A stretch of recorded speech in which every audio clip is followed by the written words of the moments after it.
All right, this week I'm actually going to talk about the 13th Step documentary, which pretty much goes over all the negative aspects of AA and why. Like, once you watch this and this movie, it definitely gives credence to why you want to do all the alternatives that I have gone over the past several weeks or months or so.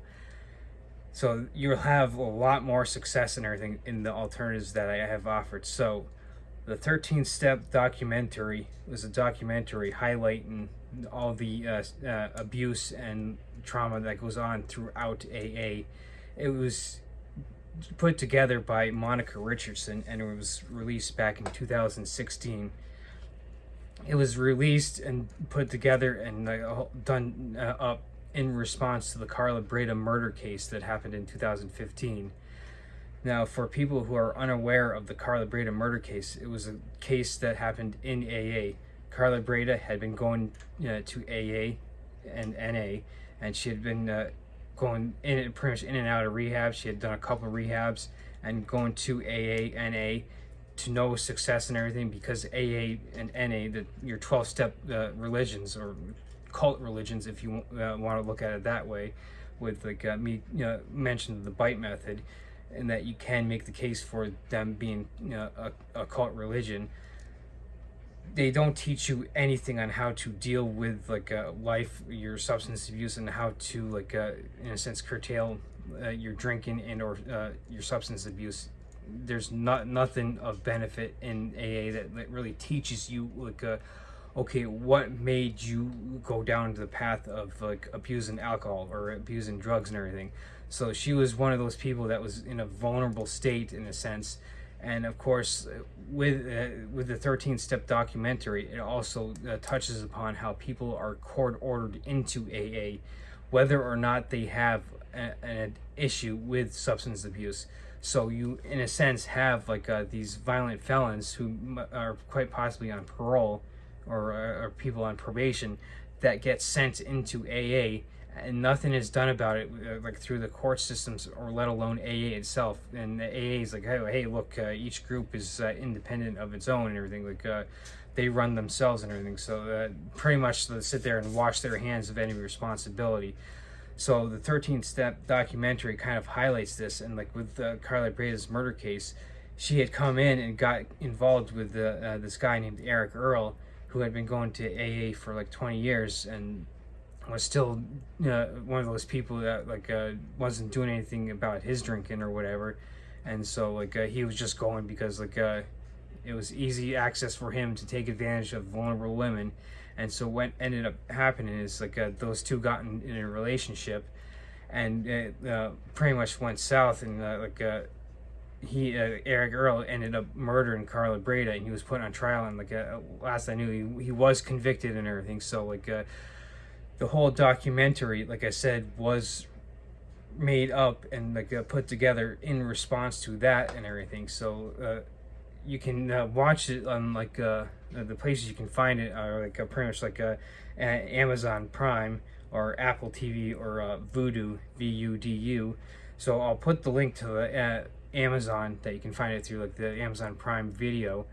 So again, like this was like in a sense or in response to that murder case, and to kind of highlight all the like, abuse and like the allegations and everything, all the negative aspects that go on with AA. So like the summary is deals with America's substance abuse, the sexual predators in AA.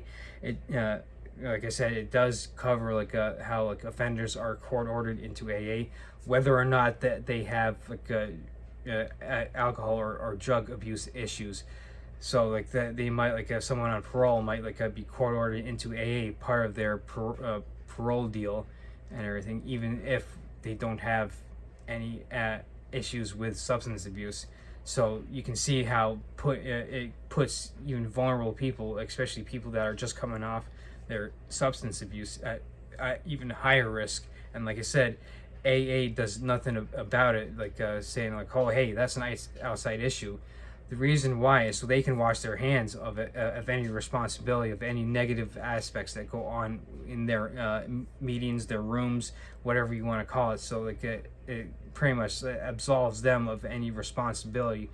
When like if you were to like have the same issue in like a public library or like any like public building or office or anything, if the same problem existed in any other group, like or whether it would be like the groups that I've covered through like Reach Out Recovery, like SOS, Rational Recovery, Smart Recovery, if there was an issue of that in one of those organizations, you would see them quickly come out and be like, hey, look, this is a problem, we need to fix it and everything. And AA doesn't do that and everything, so that's why like I've been like kind of like, look, you need to get away from AA and into these other organizations that I've talked about, because this is going to help you so much more in the long run. So like that's why I'm a big advocate of like you don't want to go to AA unless you absolutely have to, and like in most cases you don't even want to go there like unless you have to, because like when it comes to like substance abuse and alcohol abuse, you get people that will insinuate like, hey, look, you're not completely clean and sober unless you're completely off of everything. So that means like if you're someone who's like a schizophrenic who's on medication to manage that, and you're under a doctor's supervision, and like you come in there and like you were like going through like a substance abuse because of your schizophrenia, and you're on medication and you're under like a doctor's orders to take this medication, and you're starting to get your clear head, and you're going in there and you hear someone say they won't come out and absolutely say like, oh, hey, you can't be completely clean or sober unless you're off of everything. But what people will say is like, well, I wasn't completely clean and sober until I was off of everything. So they insinuate that like, hey, look, you have to be the same way. So like if you need to in a sense go off your medication and everything. So like they'll insinuate that, but they'll say like, only I was clean and sober until I was off everything. So they can sit there like, oh, hey, look, I was only mentioning about me, I wasn't talking about you, even though technically, like I said, they were insinuating that like you have to be completely off of everything, even if you, like I said, you're a schizophrenic and you're on medication under doctor's supervision, and it helps you regulate your mental stability, so that way you can actually get on with your life and lead like a healthy lifestyle and everything. So it gets back to, like I said, it just absolves people of any responsibility of taking for their actions and everything. And like well, hey, look, it's not our fault. They usually like, and then they'll turn around and victim blame you, like if with insinuating that like you can't be completely clean and sober unless you're off of everything, even the medications that you're just prescribed by a doctor. They can sit there like and not only sit there and absolve themselves like, oh, hey, look, I was only talking about myself. They can also absolve themselves of any victim blaming, like, hey, look, well, you couldn't just get the program, so it's all your fault, even though they were coming across as like basically like for lack of a better word, basically douchebags, being like, hey, look, this is what you need to do. You need to be completely off of everything to be as good as me and everything. And like again, even if it's medications prescribed by a doctor to help you regulate your schizophrenia. Now, that's just the example I'm using. It doesn't have to be schizophrenia. It could be depression. It could be anxiety. It could be like any number of things that actually led you down to your substance abuse.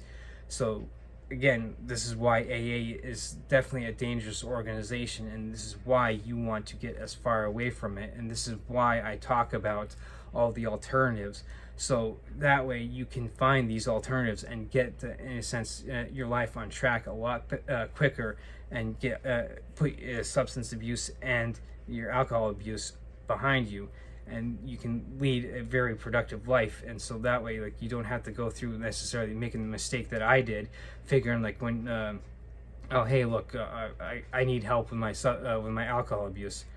Don't make the same mistake that like I did, figuring that AA is the only way to go. And of course, unfortunately, if you take any random person off the street and ask them like, oh, hey, I have a buddy who has a drinking problem, their first thought will be like, oh, hey, send them to AA, even without knowing all this, like with the 13th Step documentary that like highlights all this that I've been talking about. So this is ultimately like why I want to point people like, hey, look, don't go here, go to these places instead. These will serve you a lot better in the long run, and it will help you out much more, and it will help out you tremendously. So instead of doing like the 12-step programs that really aren't going to help you at all, if it helps anybody, but like you have these other options that I've been highlighting in the past videos that they do talk about in the 13-step documentary. So like like I said, I'll link the link to like the Amazon, but that's just one of like the 3 places that I found where you can actually watch it. The other 2 are like a Vudu and Apple TV. So this is just like me speaking out and like, hey, look, here's more ammunition on why you want to leave AA, if let alone even go there, and here are the better options for you for your substance abuse.